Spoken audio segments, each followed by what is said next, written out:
নমস্কার বন্ধুরা, পায়েলস কিচেনে আপনাদের সবাইকে ওয়েলকাম।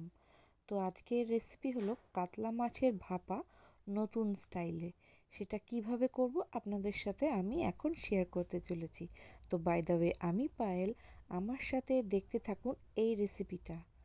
তো কড়াই গরম হয়ে গেছে, তার মধ্যে 1 চা চামচ সরষের তেল আমি দিয়ে এটাকে একটু গরম করে নেব। তারপরে একটা মিডিয়াম সাইজের পেঁয়াজ, যেটা আমি কুচিয়ে এর মধ্যে দিয়ে দেব। তারপরে এটাকে হালকা গোল্ডেন ব্রাউন করে আমি ভেজে নেব। পুরোপুরি গোল্ডেন ব্রাউন করব না, কিছুটা গোল্ডেন ব্রাউন করে তার মধ্যে আমি আদা ও রসুন বাটা আমি দিয়ে একটু নেড়ে চেড়ে গ্যাসটাকে আমি বন্ধ করে রেখে দেবো। এটাকে আমি ভেজে নেব। ভেজে নিয়ে আমি গ্যাসটা বন্ধ করে দেবো।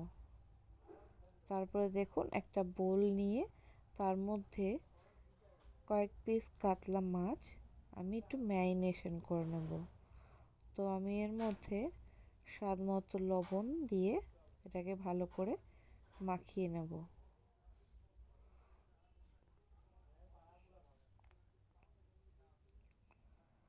মাখানো হয়ে গেছে।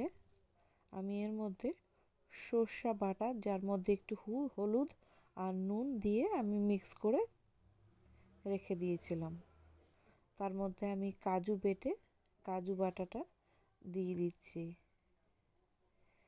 আর অল্প টক দই, সেটা আমি এর মধ্যে দিয়ে দিচ্ছি।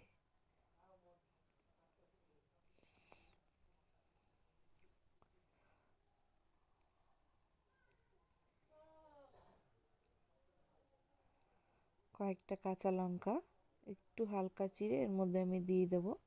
আর যেই আদা রসুন পেঁয়াজ আমি কড়াইতে ভেজেছিলাম, সেই পেঁয়াজ রসুন আদা ভাজাটা আমি এর মধ্যে দিয়ে ভালো করে মিক্স করে নেব।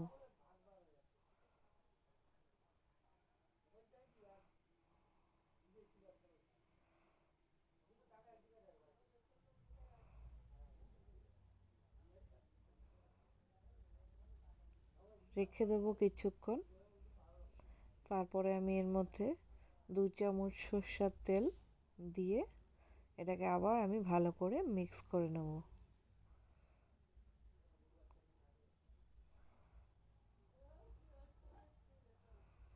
আমি যেই তেলের মধ্যে আমি পেঁয়াজ রসুন আদা ভেজেছিলাম, সেই কড়াইতের মধ্যেই আমি এই মাছগুলো একে একে দিয়ে দিচ্ছি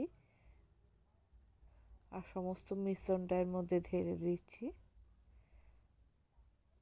আর বাটিতে কিছুটা জল নিয়ে সেটা এর মধ্যে দিয়ে দিচ্ছি।